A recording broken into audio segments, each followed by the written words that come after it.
Hey everybody, welcome to week 7 of Game Day Breakdown with Mike.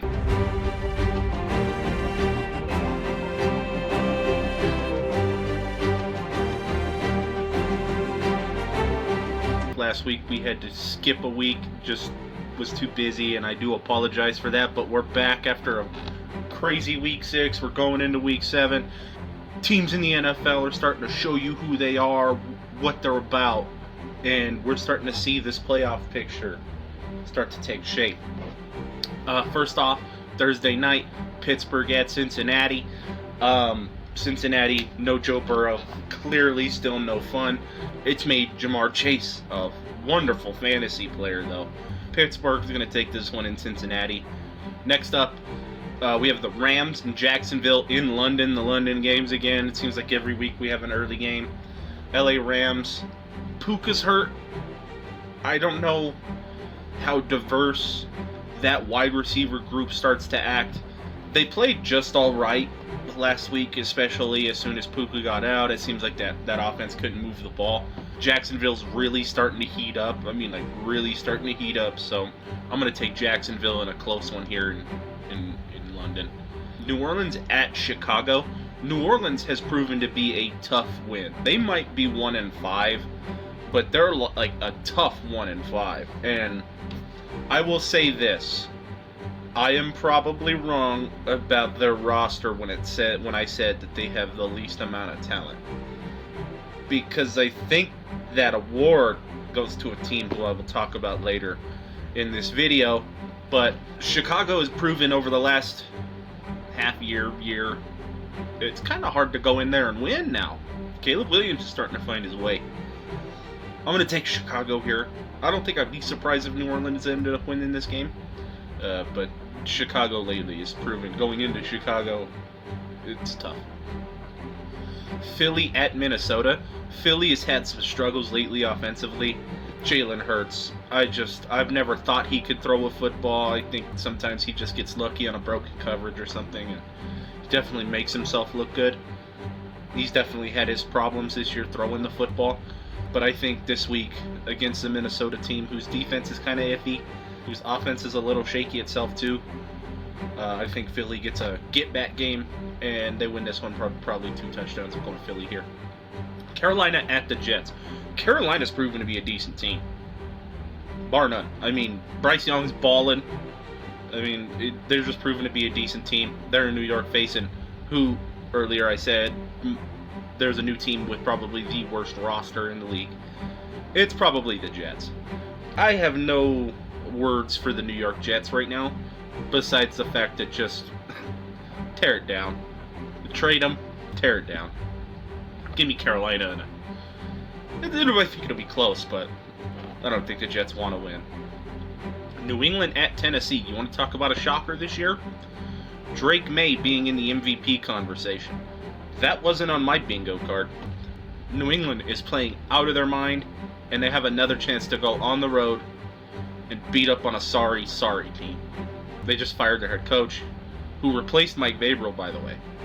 New England in Tennessee. This could be one of those college football blowouts. I'm not exactly sure if Tennessee stands much of a chance in this one. Give me New England. The Giants at Denver. Both of these teams are really frisky. Both of these teams have fast offenses. Both of these teams have young, strong-arm quarterbacks. The difference here, Denver has a top 5 defense. Give me Denver in Denver. Indianapolis at the Chargers. These two teams are also very frisky, but they're very good on both sides of the ball. I think Indianapolis has more wherewithal to win a late game. I know the Chargers just had a walk-off in Miami, but it was Miami. I think Indianapolis takes a walk-off field goal here, and I think Indy wins in LA. Green Bay at Arizona. I don't know what they put in Josh Jacobs' water. I don't know if it's MJ's secret stuff, but Josh Jacobs has just been an absolute animal. Just an animal. And Battlefield's out, Call of Duty's coming up. I don't trust the Arizona Cardinals. Give me Green Bay here, going into Arizona. Washington at Dallas. Washington, even with Jaden Daniels, seems to be kind of lagging behind here. That defense isn't as good as we maybe once thought it was, and that offense, the offense still has some potency to it, but it seems like there's some ring rust on Jaden Daniels. And I think that continues this Sunday. So give me Dallas at home. Atlanta at San Francisco for your Sunday night football matchup. Waiting all day for Sunday night, baby.